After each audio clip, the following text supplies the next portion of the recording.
Ito na mga idol, oh. Malapit na magbunga ang sakura. May mga puno na.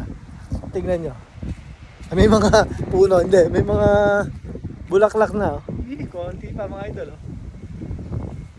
Yeah, maganda na yan, idol. Mga ilang araw na lang yan. Diba? Hindi pa ito yung pinakapasyalan mga idol. Kaya sa mga susunod na linggo punta tayo dun sa magandang mga sakura. Pero sa pansamantala, ito lang muna pakikita ko sa inyo. Ayan, oh.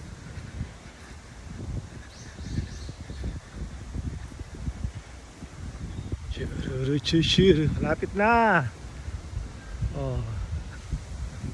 Di ba? Paano? Ano mga idol? Magbubunga na sila.